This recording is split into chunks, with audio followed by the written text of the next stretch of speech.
pretty nice voice. We should have a karaoke, a council karaoke.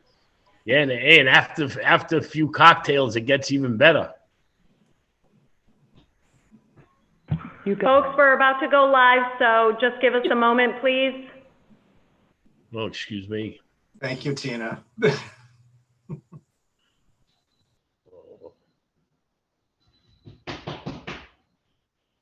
David, I don't like the beard.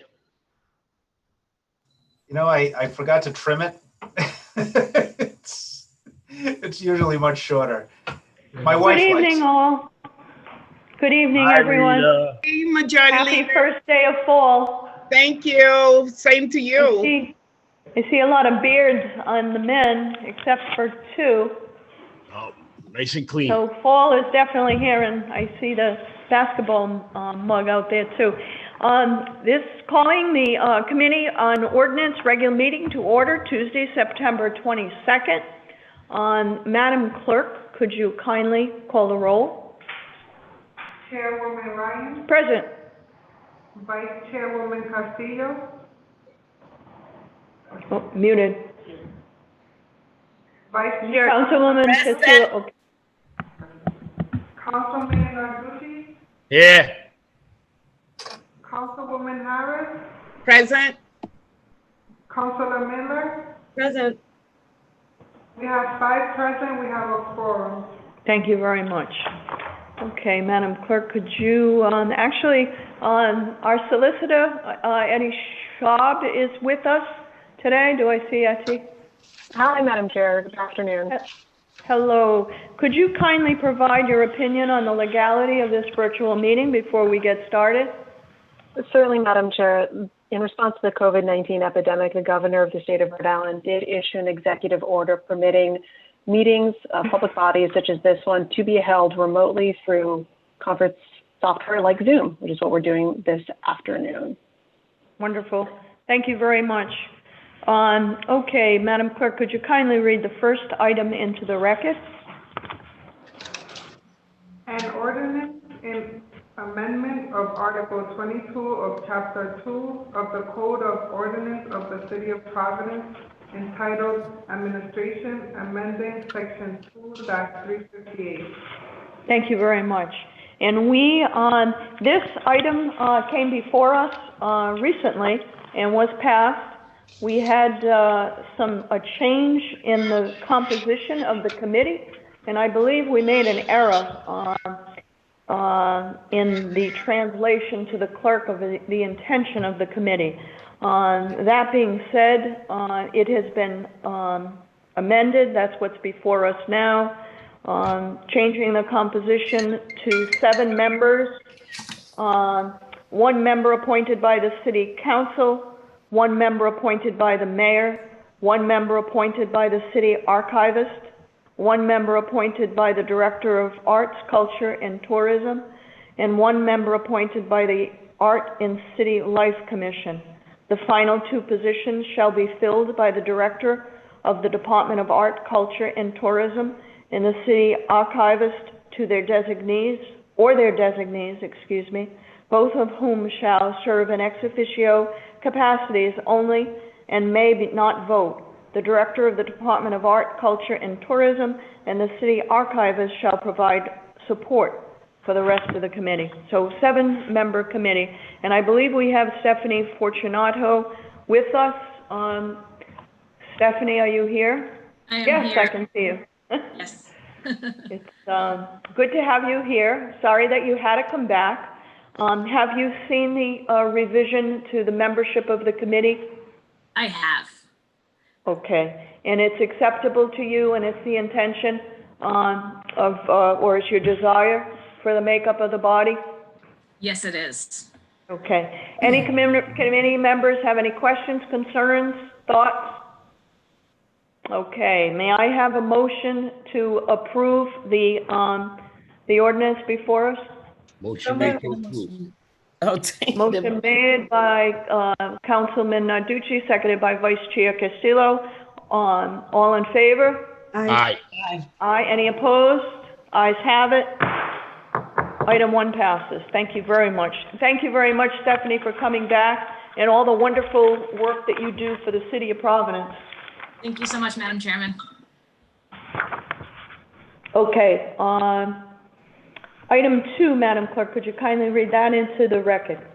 An ordinance and amendment of Chapter 23 of the Code of Ordinances of City of Providence entitled Streets, Sidewalks, and Public Spaces, adding Article 7, Street and Sidewalk Sweeping. We have a substitute, right? We do. Okay, first order of business on this, we have a substitute to add to this, to add some language to this. So may I have a motion to accept the substitute on item 2? Motion made by Councilwoman Making a Castillo. motion. Seconded by, seconded by Second. Deputy Majority Leader Harris. All in favor? Aye. Aye. Any opposed? Ayes have it.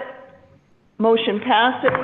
We have a substitute for item 2, and we are thrilled to have in our presence Councilman Salvatore. Would you like to speak about this ordinance that's before us tonight, Councilman? Yes, thank you, Madam Chair and members of the committee. I introduced this ordinance, and I think I spoke briefly on the council floor about it. It's relative to city services, specifically street sweeping. And I know this is a conversation that we've had quite often throughout my tenure on the city council, and that's been 10 years. And the fact that it's just not happening as frequently as we would all expect in our neighborhoods. But equally as important, there isn't a process for street sweeping in the city of Providence. When I'm traveling across around the Northeast and across the country, there seems to be a systematic approach to sweeping streets in these municipalities. So what this particular ordinance does is, one, it requires the DPW to sweep every street in the city of Providence 6 times per year. And then it adds an additional responsibility, and that's relative to our sidewalks. Yesterday, I had the opportunity to tour a portion of my ward with a staffer from GrowSmart RI, and I know many of you are familiar with the work that GrowSmart RI does. And I have to be honest, folks, it was embarrassing to see the amount of trash along Admiral Street and Douglas Avenue, and even parts of Eaton Street. This is a city that welcomes folks from outside of our state quite often. And I think the message that we're sending to visitors is we're not a clean city. And equally as important is our responsibility to our own residents. And again, this service is not happening as frequently as we would all expect. Another component to this ordinance is, as part of that systematic approach, is communicating with our constituents. The people of Providence have no idea when their streets are being swept and how often. Now, I know over the years, there's been a calendar that's posted on the DPW website, but oftentimes that calendar is not reflective of the service that's being provided.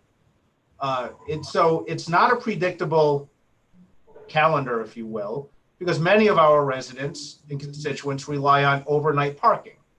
Now, we can have a whole nother conversation about overnight parking and how we have to transform that service, but it is tied into the street sweeping process, because my street, for instance, I live on Academy Avenue, which is, I wouldn't consider a main artery, but it is a highly traveled road. My street doesn't get swept because the majority of my constituents park on the street between the hours of 2 a.m. and 5 a.m. So look, the bottom line, folks, is this is going to have a budgetary impact like any other ordinance that we introduce. But these are services that our constituents expect from local government. It's not happening as frequently as we all expect.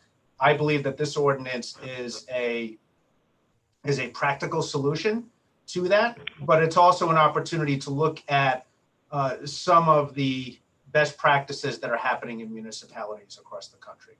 I'm happy to answer any questions at this time. Thank you, Councilman Salvatore. I'm very pleased that you put forward this ordinance. I think every single council person is also happy about it. this condition of our sidewalks, the condition of our streets, the trash that we're all seeing, it's unsightly, and it certainly doesn't reflect well for folks that have pride in their neighborhoods. So I want to thank you very much. I recognize that Leo Parada, Director of the Department of Public Works, is with us tonight, and I would like him to provide some testimony on this ordinance. What are your thoughts, Mr. Parada? Well, thank you, Madam Chair. Thank you, Councilman Salvatore. First thing I'd like to state is that the administration, in agreement with the City Council, has put forth a RFP for additional street sweeping within the city. We're expecting those bid documents to come back to us within the next few weeks, which would address many of the concerns that the councilman has expressed in the ordinance that he's put forth. More frequency on the side streets, more frequency on the mains. However, what the bid document does not address, and which is different in the ordinance, is sweeping of the sidewalks. That is a much greater responsibility. The state of Rhode Island does it, I believe, on some of its mains, but that is specialized equipment that would require a whole different classification in terms of equipment that would be needed, a much greater expense. And obviously DPW doesn't have the equipment either. It is very similar to, I think, maybe getting down a slippery slope. Right now, it is the responsibility of the property owner, the abutter, to maintain the sidewalk, i.e. shoveling the sidewalk when we have snow. It's the same responsibility to maintain that sidewalk when there is no snow. So, we may be going down a very slippery slope by saying that we're going to sweep all of the sidewalks in the city. Next would be shoveling the sidewalks. And that, we're talking about a major financial burden to the city. Many people do take pride in front of their houses, and they do maintain them. They do sweep the sidewalks. They clean up. But there are some people who do not, unfortunately, throwing that burden on the rest of the city, whether that's financial or, in this case, onto DPW, may not be the best avenue. In terms of communication, DPW has gotten better. We always can improve. We have the website, which also shows where we swept, and we go with that map along with the schedule to our overnight permit holders on a monthly basis to keep them updated as to when streets are being swept. We've been very fortunate this year that we've had very little rain, so we've been able to keep up with the schedule. We're pretty much right on schedule, maybe off a day or two. But getting to the more finite, which streets, what night, that takes a little bit more coordination, a little bit more effort. It will take some time to get there. It's not something that we don't want to do, but it's, it's time consuming, it's labor intensive, it's technologically challenging to make sure that everything meets up. And one of the biggest challenges that we find is not necessarily the permit holders, because they're typically pretty observant of what's going on. It's the people who don't have permits. And that's always a challenge because we don't have a way of communicating with them. They're not giving us emails. They're skirting the law by parking on the street overnight without a permit. So that has changed a little bit because there's less of them, but they still exist. And that does present a challenge for us, whether it's in snow or street sweeping. Do you have any follow-up questions, Councilman Salvatore? Thank you, Madam Chair. I would just say, Director, it sounds like we're leaving revenue on the table. If we're not enforcing the overnight parking policy and collecting either $100 annually or $200 annually for out-of-state registrations, we're leaving revenue on the table. And to your point, we're missing an opportunity to communicate to our residents as well, which is diminishing our quality of life in our neighborhoods. Now, I know it's a lengthy process to put a new program in place, but when I was a little boy living on Academy Avenue in Providence, I remember a time when DPW sanitation workers would come in our backyards and they would take the trash barrel to the public DPW truck and they would empty the trash barrel on site. And then they would bring the trash barrel back in the homeowner's backyard. Now, over time, that changed. That service was privatized, and then full-time residents changed their behavior and started putting the garbage bins out front, and then it became a citywide program with city-issued barrels. So it is possible. It can be done. It has happened in other municipalities in terms of creating a program for overnight parking. In some municipalities, on certain nights of the week, parking overnight is permitted on one side of the street, so the sweeper can access the entire road. These are things that I think we have to start looking at. And I know you're relatively new to the director's position, so I'm not putting all of this on you. But I think, again, it's time that we moved away from these very archaic ways of running local government and started adopting some of the best practices that have worked in other municipalities, similarly sized as Providence. I hear from constituents all of the time, sweeping the streets twice per year just doesn't cut it. And I understand that the downtown receives a little more attention than our residential neighborhoods, and you're not going to find a bigger champion of our downtown than me. But at the same time, we represent residential neighborhoods. In some neighborhoods, if not all, taxes, very high property taxes are being paid. So they, our constituents expect a return on that taxpayer investment, if you will. And I hope that this ordinance is an approach in doing so. In terms of, sweeping sidewalks, look, if there's an opportunity to create a best faith effort to do that on some of our main arteries, I would be open to it. My primary concern is our streets, and again, communicating with residents via a new program for street sweeping. And to your point, overnight parking is a big component of creating a successful program. Thank you, Councilman. I would just like to add, Mr. Parada, that the council had worked with DPW Director, your predecessor, on trying to come up with a schedule. And the response that we got to Councilman Salvatore's point is the schedule that's posted on the website now. It's vague, and to Councilman Salvatore's point, it doesn't achieve really what we're trying to accomplish with putting a schedule forth. And that is, most of our complaints are because we can't get the cars off the streets when the sweeper comes through. And the police aren't able to mobilize so that we can tow the cars if there's a violation. So other municipalities have found the balance, they've found the mechanisms to make it work. And I know you've got a lot on your plate right now with COVID-19, but I do think that the schedule component of this, the notice requirement, is really on the money, and it's something that the capital city should really push to achieve.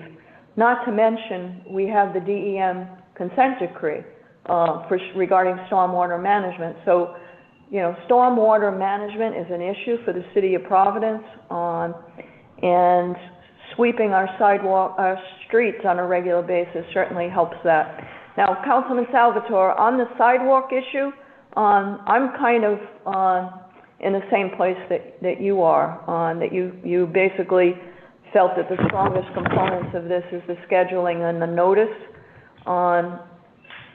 Before we go any further, though, Etty Schwab, could you please opine on any restrictions or any concerns with adding sidewalk sweeping or cleaning to an ordinance? I know that Mr. Parada spoke about the requirement currently is that it's a residence requirement. Are you familiar with that at all? And can you provide any guidance on that topic? Sure, Madam Chair. My understanding is limited to the fact that residents are in fact required to maintain sidewalks when it comes to snow removal. I know that is certainly true. I'm not familiar with the requirements for cleaning debris or dirt, but I do believe that there might be some housing code on that. But that would just be me guessing at this point. I haven't done a deep dive into that. But there might be some violations of housing code if debris does spill over onto the sidewalk, but I'm not certain as to that end. But the city itself is obligated to keep and maintain its sidewalks in a safe condition. So to the extent that the city is inclined to enhance its own responsibilities or take on the burden of keeping and maintaining dirt or debris, or rather making sure that that dirt and debris is not on the sidewalk, that's certainly something that the city council could add to its plate. But to Director Parada's point, it would be perhaps an unfunded mandate at this point. It would require additional resources. Okay. Committee members, any thoughts, concerns on this? Help. Madam Chair, Majority Leader Harris? Yeah, first of all, I want to appreciate this ordinance. And the second part is I'm glad that Director Parada was able to explain, because I know we have entertained this conversation in Public Works. And I wanted to know, and I think he explained a little bit about the difference in the two. I am confused about, because there is a incline for a sidewalk. You just don't, the sidewalk is not as flat as the street. And in my imagination, what it is there's a brush that swirls around, no doubt, to clean the street. That's what I thought it was. I'm just wondering how, with the sidewalk with an incline, how the sponsor envision the sidewalk itself being clean with the vehicles that we have. I'm not sure exactly whether there is something you can do to lift up the brush to have it go on the sidewalk, but I was just trying to figure out how does that. I mean, I'll be happy to get the streets swept, to be honest, but I'm just trying to figure out the sidewalk part. And I think you've been able to explain the difference in what the ordinance that went from the Public Works, the difference in the two. But yeah, if I can clarify, so basically the sweeper truck would have to be modified, or it'd have to be a different type of sweeper truck that has an arm on it that has a rolling brush rather than one that swirls, and it would then pick the debris up from the sidewalk and move it towards the street, and then the street sweeper would then pick it up. So it's an attachment or a different style truck than we currently have or currently rent out.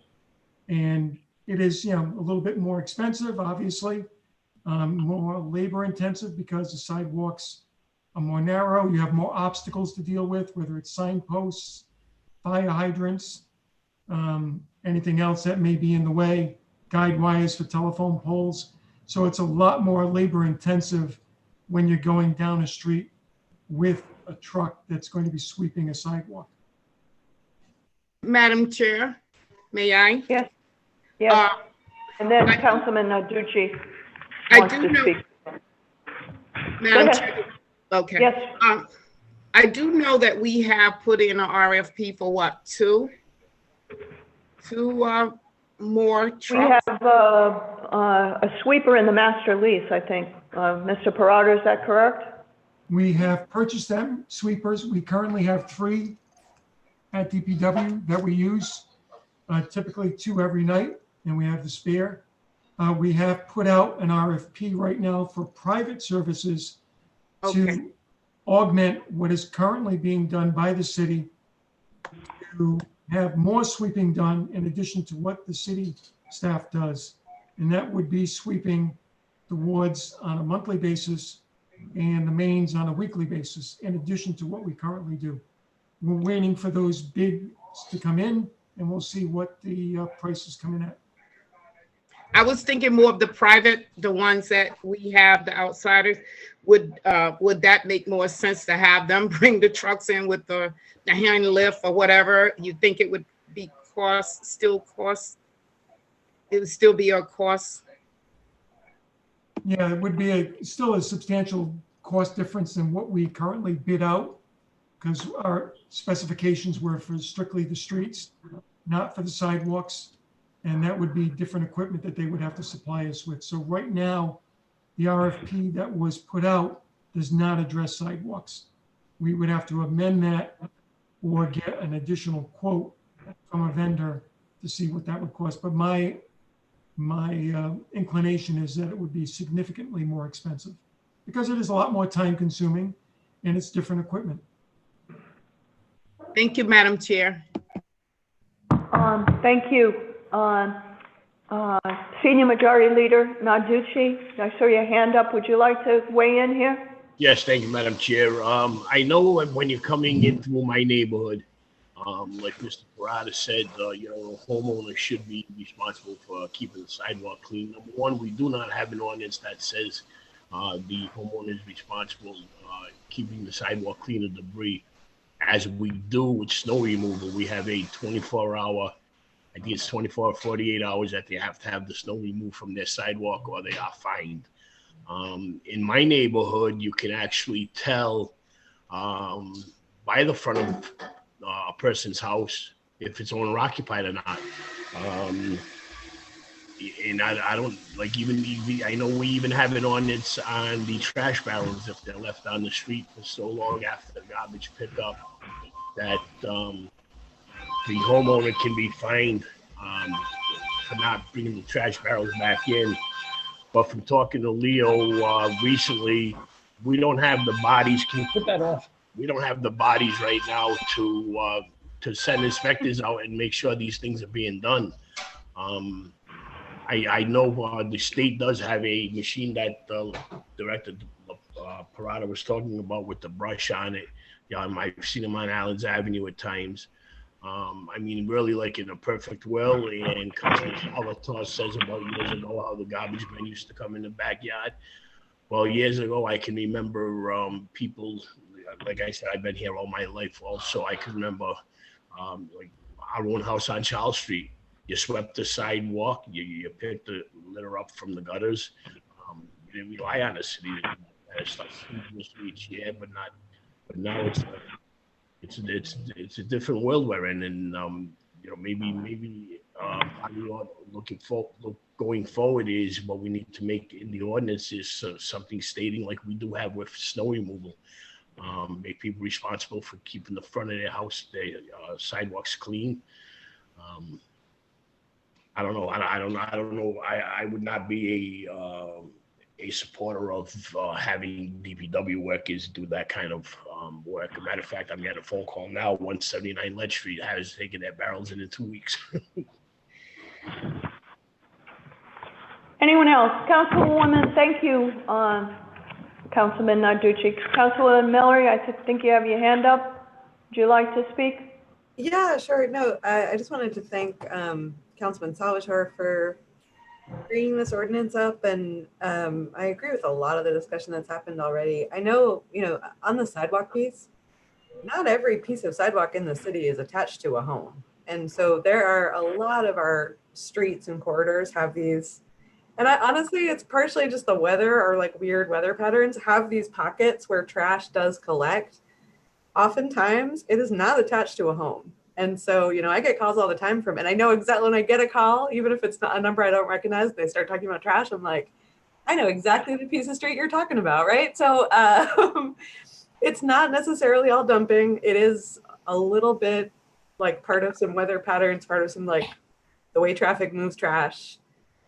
So I think we miss out a little bit when we sort of say like, oh, well, it's the homeowner, it's the city. We gotta figure out how we kind of modernize the conversation, as Councilman Salvatore was saying, and fill in that gap. Because I agree, there's nothing that sort of makes people feel a certain way about their home and their community as an excess of trash.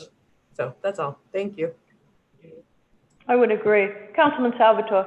Thank you, Madam Chair.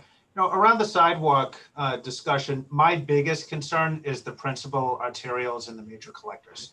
And to Councilwoman Miller's point, I think of Councilman Narducci in your ward, Branch Avenue, Charles Street, in my ward.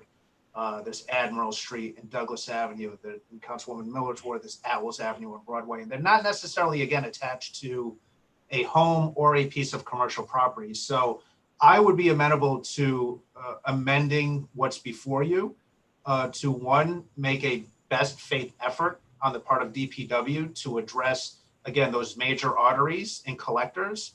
But again, consistent with what's in front of you, mandate that at a minimum of 6 times per year, every single street in this city be swept by either a contractor or by municipal employees. And again, to my points earlier, it's extremely imperative that we modernize this process. And again, taking those best practices from other municipalities and communicating, whether it's installing signs. And I'm not a big fan of sign pollution, but installing signs along a neighborhood route, just letting residents know that on this particular day and this particular time, your street is going to be swept. And if your car is not removed from the city street, you will be in violation. It could be cited. Thank you, Councilman. So are you suggesting, I just made a quick little notation that you'd like to offer an amendment on, and I'm thinking that you're basically striking the minor collectors from the sidewalks in this text, and you want to also add make a best faith effort prior to sweep in the first sentence of that section A. The Department of Public Works shall be required to make a best faith effort to sweep the sidewalks. Does that seem what you're proposing? We can't hear you. Sorry. Yes, Madam Chair. And again, to the director, it's my hope that we can purchase at least one of these modernized pieces of equipment so that each of our wards can be attended to in terms of sidewalk sweeping. Okay, you're comfortable with that amendment, Councilman? I am, Madam Clerk, Chair. Thank you. You have the amendment clearly? I do, Madam Chair. Okay, may I have a motion to make that amendment, committee members? Motion Making a made. Motion made by Councilman Narducci, seconded by Councilor Miller. All in favor? Aye. Any opposed? Ayes have it. Motion passes. Good work, Councilman Salvatore. Thank you. Thank you all. Did you just vote on the amendment? Yeah, I did. the motion. I did. All right, so now we vote motion to pass on, what is this, item 2 as amended. May I have a motion? Motion by Vice Chair Castillo, seconded by Councilwoman Harris. All in favor? Aye. Aye, ayes have it. Passes. Thank you Okay. Thank you, thank you, thank you. All right, next one, Madam Clerk, could you kindly read item 3 into the record? An ordinance related to Providence Redevelopment Agency, amended Providence Code of Ordinance 2019-31, number 355, and 2019-48, number 443. Okay, and tonight we have with us from our Deputy Director and General Counsel of the PRA, Sam Budway. Before I invite Mr. Budway to speak, I just would like to provide a little bit of a foundation on this. This ordinance is a very important ordinance to the council. It's a council initiative. It started some years ago, actually in my first year on this council. It was the it was the idea of Councilman Aponte at the time, and he pushed it for many, many months. And I would like I to have say to correct that. Councilwoman Aponte and myself. Okay, I have to I say was that working in. because that was a part of the Okay. deal with the Fame Tower. Okay, I'm trying to weave that all in together. Thank you, Councilwoman. It was an idea, it was basically started because there's a lot of federal funds, there's a lot of dollars, CDCs, state dollars, but there's a need to fill the gap. And this concept was something that was discussed amongst the leadership team for many, many months. And I would like to say that Councilwoman Harris took the lead on it, and she shepherded it through to get us to where we're at today. I know that Mr. Budway has done a lot of work. Our treasurer, Jimmy Lombardi, our policy director, Sean Bouchard, our partners in this, including Rhode Island Housing, LISC, and a number of folks have all come together to try to figure out how we can create a funding source for affordable housing to help us build and create housing units. This is an important ordinance. I'm really excited to see it. I certainly know the need. And I want to just take this opportunity to thank everyone involved. And I also know that Councilwoman Harris also led a community engagement on this topic. So a lot of work done, and it's just exciting to be here. It's a little complicated, so I've asked Mr. Budway if he could basically walk us through the mechanics of it, how it works, what makes it so special, how the allocations happen, and where we go from here. So the floor is yours, the microphone is yours. If you could take over for us, please. Thank you, Madam Leader. Committee members, thank you for having me this evening. I could not have done a better introduction myself, and I hope to answer any concerns or questions you may have and walk you through the steps of this process. So the ordinance that's before you this evening actually amends the Providence Code of Ordinances in two sections. The first section that is part of this ordinance is a clerical amendment defining and clarifying language surrounding the Providence Redevelopment Agency's existing exemption from real estate taxation. What we've done in this and why we are doing this in section 1 of this ordinance is we're clarifying that this exemption of the agency, which the City Council has already granted to the agency, is personal and unique to the agency. This allows us to operate in this sphere of transferring and acquiring property from the agency to other entities, into other entities, and making sure that other entities aren't able to claim that exemption from the City of Providence for those taxes while they own the property. This has created somewhat of a procedural issue in certain instances where the assessor's office or the collector's office is unaware of when exemption is part of a given tax year to apply that exemption. The first part of this ordinance clarifies that and makes it very clear that the agency must notify in writing the assessor, the collector, and the treasurer of the use of the exemption to abate the taxation, and that it is personal to the agency so that no other entity may claim under it. The second part of this ordinance and the meat and potatoes for why we're all here this evening is the amendment to the existing supplemental appropriations ordinance for affordable housing.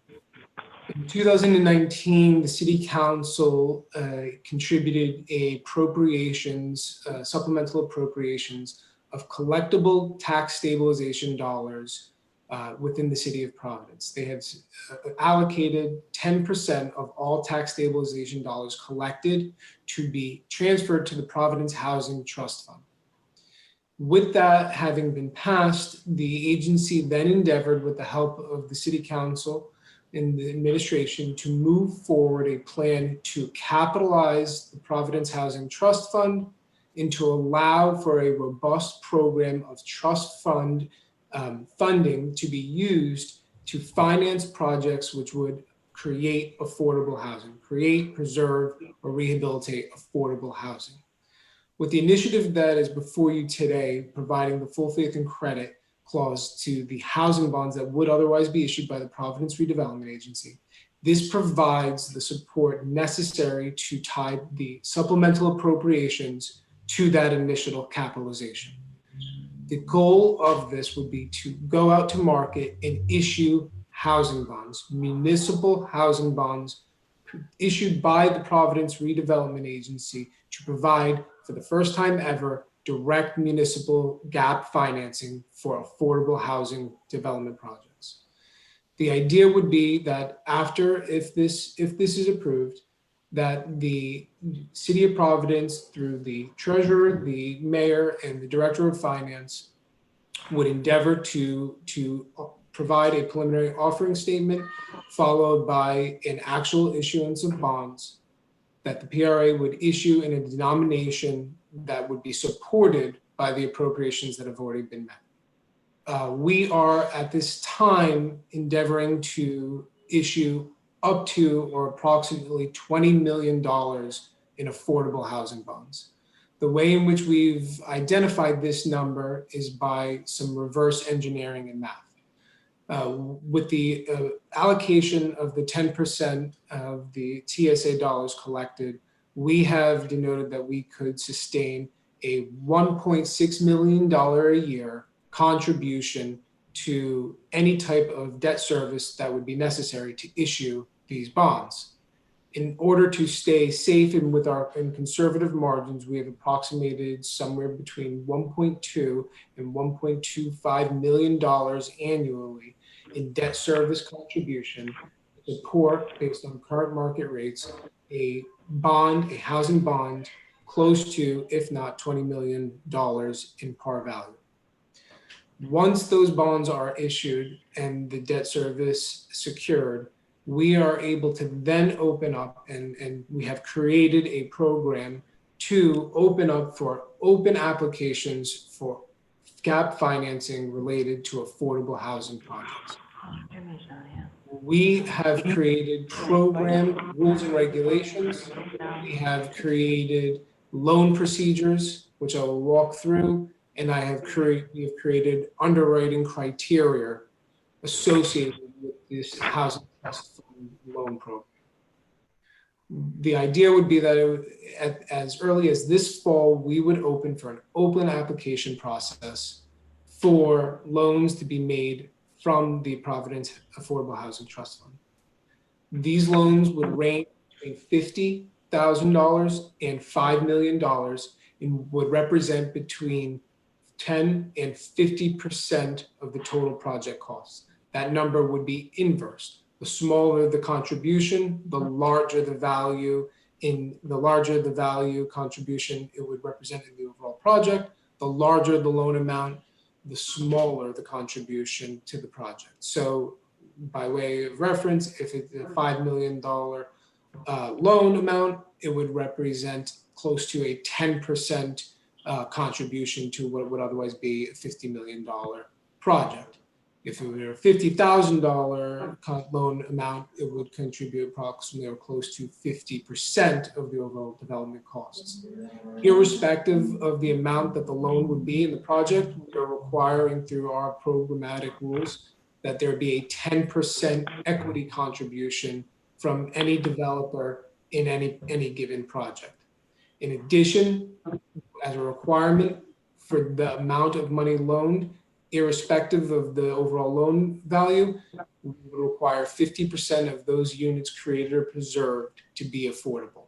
So this is regardless of the overall makeup of the project, at a minimum 50% of all of the units assisted and helped in the project would have to be affordable.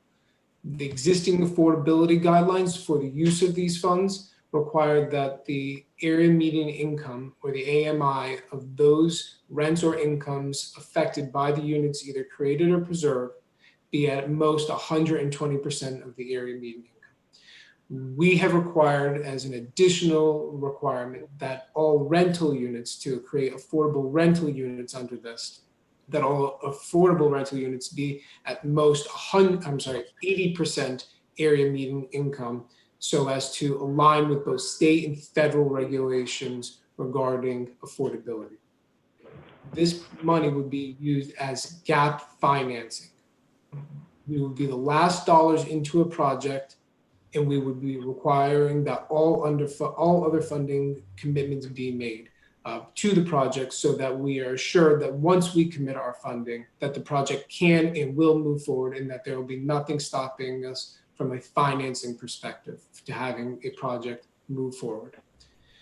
In addition, just to give you a kind of a background about the actual process, if this program were to move forward, if tonight's measure were to be approved, once applications were to start, we would take in applications on a rolling basis. Applicants would move forward and meet with PRA staff to develop a determination as to whether or not baseline eligibility criteria have been met. Once that is done, the application checklist will be provided to the developer or to the applicant for the loan, as well as a qualification application and a project application. All of those documents and all of the baseline checklist criteria would have to be met before an application were determined to be complete. A completed application, along with an application fee, would be submitted to the agency, and at that time, the agency staff marking the application complete would then forward that application to a review committee. That review committee would be made up of the area council person within the ward that the project exists, the member of the city council on a rotating basis who sits on the Providence Redevelopment Agency board, and a civilian member of the Providence Redevelopment Agency board. Those three individuals will review those applications and submit to the next Providence Redevelopment Agency board meeting a recommendation for approval or disapproval based on the underwriting criteria and the recommendation from the underwriter for the project. Those will then be sent to the PRA board on a monthly basis, either at the regularly scheduled meeting or a specially scheduled meeting, at which time the full board, acting as the trustee for the Providence Housing Trust Fund, would vote to either approve or disapprove of the application for funding. Once the approval or disapproval has been made, a letter notifying the applicant will be sent to them in writing. If approval, a commitment letter with conditions to actually funding the loan will be sent to the applicant as well. And from there, it would be on the applicant, their counsel for the PRA, and the managing trustee for the trust fund to move to a closing table. It will be closed in the ordinary course with the other funding associated with the project, and we would take a first security position on the project as well. We would, in the ordinary course, use a loan, mortgage, and promissory note as any other mortgage and or financing security mechanism would take place in any other type of development project.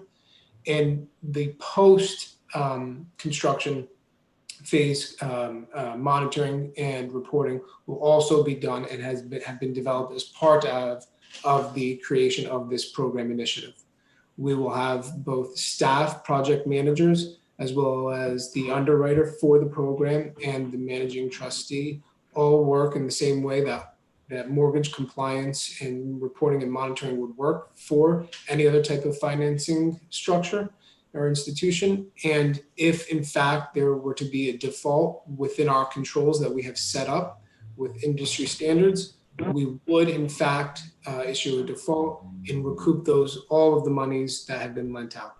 The idea behind this financing is that it is low interest financing to gap finance projects who are very close to being complete but need that little extra to incentivize affordable housing either on its own or within mixed use and mixed income developments.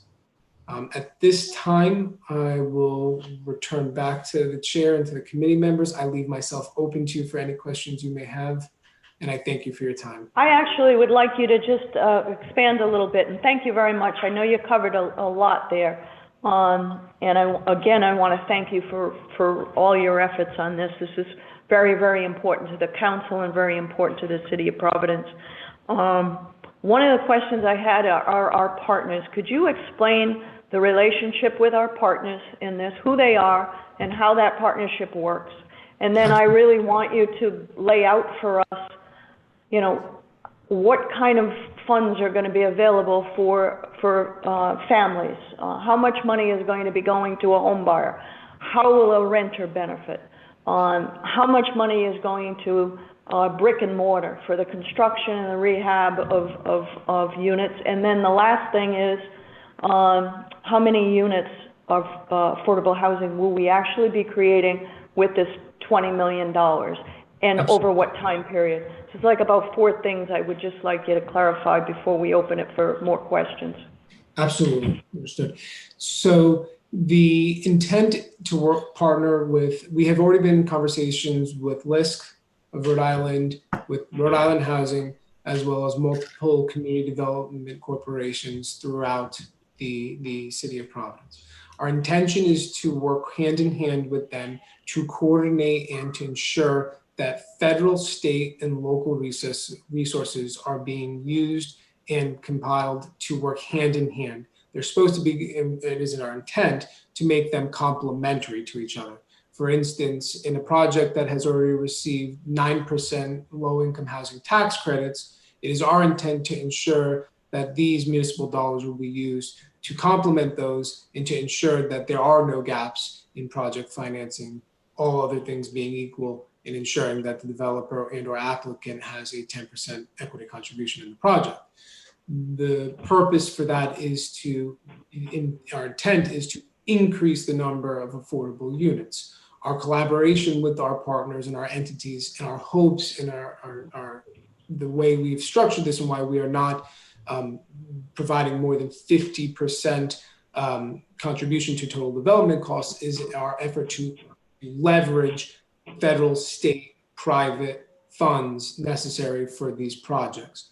Our intention is to create 1,500 affordable units in the first deployment of this money. In conjunction with over what period? Excuse me. So what period? We're hoping to have all of the dollars out within 3 years. That at least once. Obviously, when the loans are made and construction is complete, we intend on interest and principal payments to be repaid back to the trust fund. But an initial outlay of the funds, initially capitalizing this fund, is our intention in that 3-year period that 1,500 units could be affected by the leveraging of these dollars and the other dollars associated with the total development costs for the projects we hope to have out the door.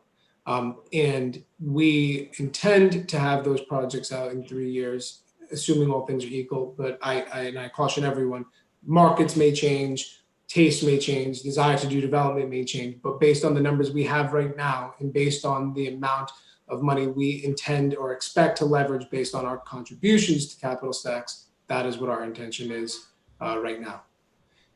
Will the number of units go up? I'm sorry. Will there be more units if you have more leverage dollars enter the equation?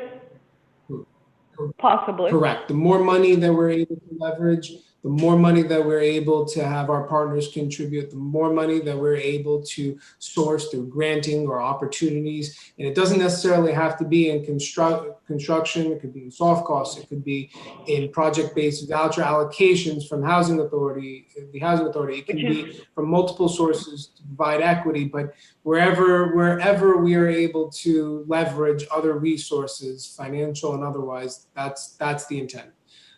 So these unrestricted gap financing dollars, very precious dollars, basically it's the last layer of finance to make the deal happen. And it can fill a whole host, an array of need to generate more housing. Property acquisition, new construction, rehabilitation, preservation of existing units, associated soft costs to that projects where permanent financing or construction financing has already been made, and they need the last $150,000 to make the project work. We can be there. This is the first time in the history of my involvement, and I believe safe to say the history of the municipality, where direct affordable housing financing dollars will be available for development projects that aren't pass-through dollars from the federal government, that aren't pass-through dollars from the state government, that are municipal in its origination.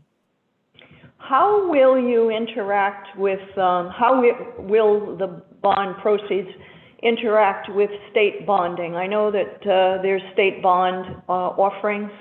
I believe, are those general obligation bonds? These are not. But if we're coming out and we're bonding to create these funds, does it compromise us in any way, the municipality in any way, from receipt of state bond dollars? No, so these will not be municipal bond. I'm sorry, these will not be City of Providence bonds. These are Providence Redevelopment Agency bonds. We are issuing the bonds, we're sourcing the repayment through the tax stabilization agreements and the supplemental appropriations ordinance. These are Providence Redevelopment Agency bonds, separate and apart from the City of Providence's bonding capacity. And to further to your point of the state's affordable housing bond, that could be on its way. When that affordable housing bond, if it were to materialize, occurs, this could be complementary and work hand in hand. Without having seen the final program information related to that, this could work hand in hand where a project that is receiving state affordable housing bond dollars could also receive our affordable housing trust fund dollars, and by way of that, that could make those dollars go further. And then lastly, I believe the only thing I failed to mention was, this helps renters who are looking for affordable housing where there's a shortage of such. This is aimed at that. This is helping individuals who may have a two-family home or a three-family home who are looking to do a rehabilitation and provide affordable living while still maintaining their own affordable living situation. This could help that situation. This is, and it is as small in dollar figure as that, as large as a $5 million contribution to 100 new units, 50 of which are required to be affordable for at a minimum of 30 years. These are special revenue, these are revenue pledge appropriation bonds. They are not general obligation bonds, but they are appropriation special revenue bonds. Tax exempt or non-tax exempt? That has not been finalized yet at this time. When we get closer to issuing a preliminary offering statement, we'll know that. But at this time, that's going to determine, one, based on the interest rates available, as well as our ability to meet federal regulations regarding which of the two end up being better fit for our program. And you've got all your procedures in place. I went through all of them. I know that you work very, very hard to pull those together. If the program changes in any way, shape, or form, once you roll it out, we would like you to come back to the council for sure to talk about those changes in any way. And you've got your internal controls and you've got your reporting set up. So you really talk about the timeline. If this body approves this in committee or makes some recommendation to approve, it goes to the full council. We've already had one vote on this, so it would go for second passage. And then how long would it take for you to activate these dollars? Because there obviously is a critical need. Right. So assuming approval this evening and assuming that October 1st, at the city council meeting, the council passes out for a second time, it will become law on October 2nd. And I have spoken with bond counsel prior to this meeting, and bond counsel has assured me that if we are not able to issue before the end of October, we will be able to do so in the first half of November. And so that would provide us the ability to issue this bond before the end of this calendar year. In addition to that, once we know that the preliminary offering statement has been made and that this has become law, we're able to, at the very minimum, start taking in applications subject to final funding and appropriations, which will allow us to have projects who maybe are working in the inside and don't necessarily need exterior work to work through a winter season, to continue to have jobs and construction work happening during the winter months with a wrapped envelope, and then move to exterior work in the spring. Likewise, if projects are starting and financing closing over the winter, we can have shovels in the ground in the spring. Wonderful. Committee members, any questions? Any thoughts, concerns? Okay. Do we have a motion? Miller has her hand raised. Councilwoman Miller. We do need to make a minor. Thank you. Yeah, this is so exciting. And thank you, Madam Chairwoman, for the really thorough questions. I had one quick question for you. Could you just go back over the piece where you were talking about 50% of the units affordability, the piece around the criteria for a project that would be eligible for this funding? I think I missed part of that. I'm sorry, you're breaking up, Councilwoman. The criteria for the funding. That's just what I was looking. So you had mentioned something about 50% affordability, and you said a percentage of the AMI, but I missed it.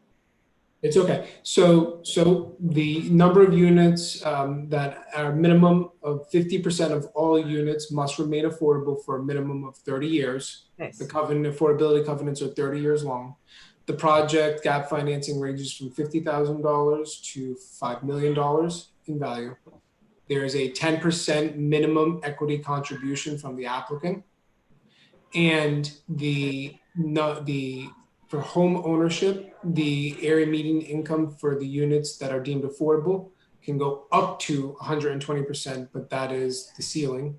And for rental units, it's 80% AMI for rental units that are affected by this financing. And that's also the ceiling? What is it? Is 80% also the ceiling there? Yes, it is. On rental. Thank you. This is like a tremendously exciting. It's a really great way to put this into motion. So thanks. So just a little thank you, Councilwoman. We've got a typo, I believe, that we want to correct. So in Section 4, and then it is amending 2019-31. Section 1B, the typo reads, should the Providence Redevelopment Agency issues bonds, it should say issue bonds. So I have section 1, paragraph B, first sentence. So we're striking the S in issues, right? Striking the S, so it will be issue, correct? Correct. Is that the only place that appears? Correct. Okay, may I have that motion to amend? Someone's motion? Councilor Miller makes that motion, seconded by Councilman Narducci. All in favor? Aye. Aye. Ayes have it. No one opposed. Okay, so that's amended. All right, I want to say thank you once again. This is really, really, I can't tell you how excited I am about it. And I think all of our council colleagues share my excitement. We have a housing shortage, a significant shortage of housing. This is going to go a long way in helping to ease the burdens that are out there. We've seen time and time again deals that just can't be put together, developments that can't happen. We need affordable rental units. We need more homeowner units.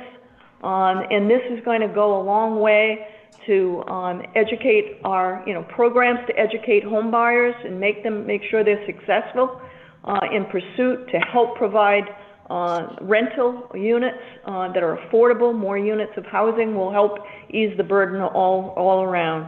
And again, I just want to say, Councilwoman Harris is not with us any. She had to go to another meeting. Okay, she had to pop out to another meeting, but I do want to say she shepherded this through. This was, it began with the discussions of the Fame Tower and the TSAs, and this was a way, the allocation or the appropriation of 10% of the TSA revenues were set aside, And now this actually capitalizes the Housing Trust Fund to the tune of $20 million in a significant way, utilizing our partners to make a huge impact in affordable housing. So with that, may I have a motion to add item 3? Councilwoman Castillo makes that motion to approve item 3 as amended. Do I have a second? Councilwoman Miller and Narducci, second. All in favor? Aye. Aye. Any opposed? Ayes have it. Motion passes. Item 3 passes. That's exciting. Thank you. Thank you.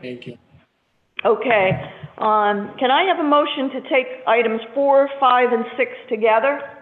Motion made by by Vice Chair Castillo, seconded by Councilman Narducci. All in favor? Aye. Aye. Any opposed? Ayes have it. We have to read them, right? All 3? Okay. Madam Clerk, could you kindly read 4, 5, and 6 into the record? Number 4, petition from Nicholas J. Heeman, Esquire, Narrow, Everett, LLP, 1 Pet Place Suite, 1200 Providence, 02903, requesting a zone change for the property located on Assessors Plat 65, Lot 384, 104 Canton Street, from R-3 to C-1. Number 5, petition from John J. Garagi Law, LLC, 2088 Broad Street, Cranston, Rhode Island, 02905, dated August 24, 2020, requesting a zone change for property located in Assessors Plat 2, Lot 50 Ashburton Street, from M-1 to M-MU-75.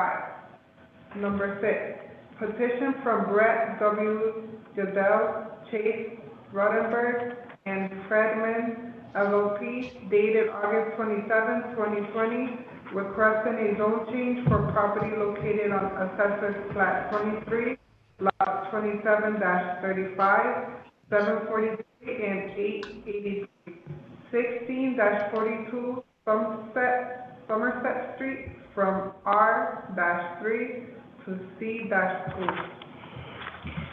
Thank you very much. Okay, just a clarification in the reading on item 4, it is 109 Canton Street.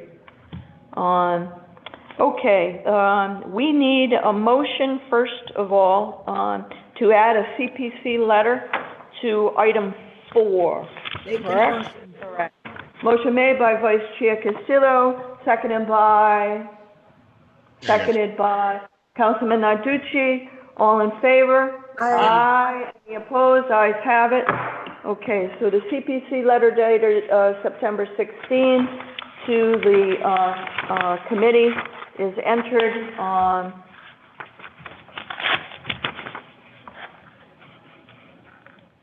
they're voting in unanimous recommendation to the council to approve the proposal in that letter. Okay, so the only thing left, folks, is we need to set up public hearings for items 4 through 6.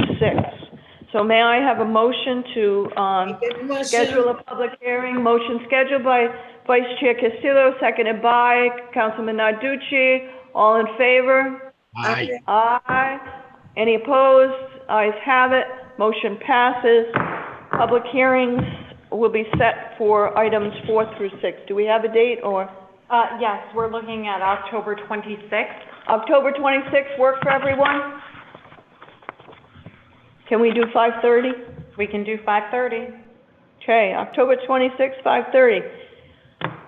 No further business before this committee. May I have a motion to adjourn? Motion made by Councilwoman Castillo, seconded by Councilman Narducci and Miller. All in favor? Aye. Aye. Any opposed? Ayes have it. Motion passes. We are adjourned. Thank you all very, very much. Thank you. Good night. Good night, everyone. It's a good night for the council.